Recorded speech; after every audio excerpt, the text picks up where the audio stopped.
So we're going to talk a little bit about middle splits or straddle sit right now. And so this is a position that a lot of dancers really struggle with.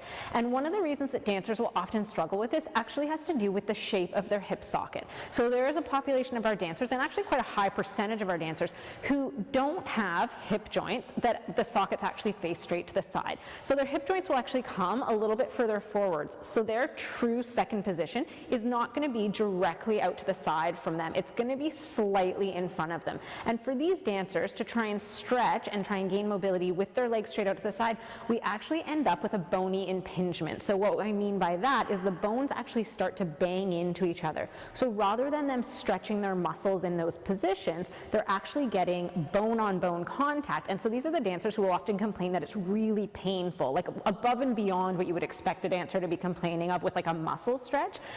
Really important to ask them where they're feeling it. Most of the time they'll actually directly tell you that it hurts in their hip sockets, it hurts in the joint. They'll sometimes say it feels like bone pinching on bone. Like they're really good at describing what they're feeling.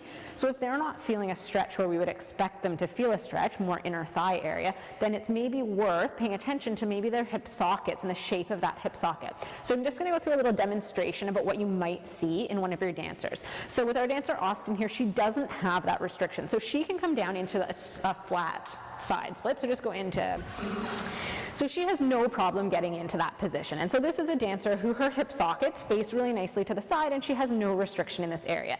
Just pop yourself back up a little bit and come into, yeah, this is what you might see in a dancer who just can't get down. And so you'll see that they're trying really hard. Their body might actually be coming even further towards the ground, and their hips or their butt's going to be even higher up in the air in that position. And they're really struggling in this position.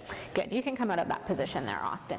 So one way to sort of try and check and see where that dancer's sort of true hip plane motion might be, since you're not going to have fancy gadgets that we would use in a physio clinic in the studio, a really quick way of testing that is to just get the dancers to come lie on their back. So if you come facing this way and just lie down on your back. Good. And you're going to get them to hang on behind their thighs. And then just let your thighs flop out into sort of a little bit of a frogged position there. So you can see again in Austin, she comes really close to sort of like a flat line in through there. Her legs are able to open up, knees quite close to the floor. If she just extends her knees from that position, you can see where her flat middle splits is coming from. Bend your knees back in for me. In our dancers whose hip joints don't necessarily face that same direction, what you're going to see is that their legs are more in this position in through here. So they can still bring their legs quite high up towards their armpits, and so they're still able to get that sort of elevation in through their hip sockets, but they don't come down towards the floor as much. So if Austin extends her knees from this position, you can see that her legs are in more of a V position. They're not in that flat split position.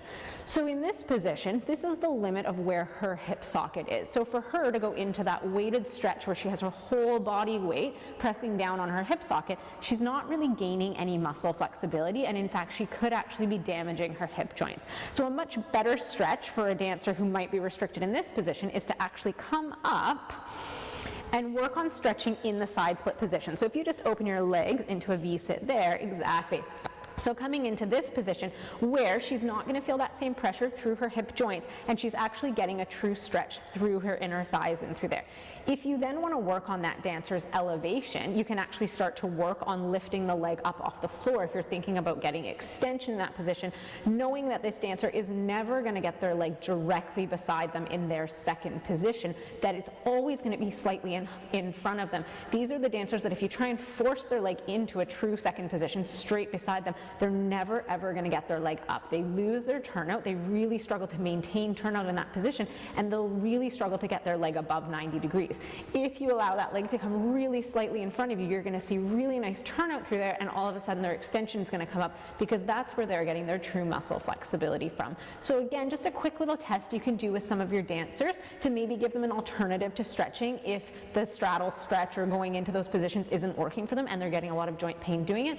Worth considering whether their joint may be actually one of those ones that doesn't face directly to the side and they need to modify that stretching.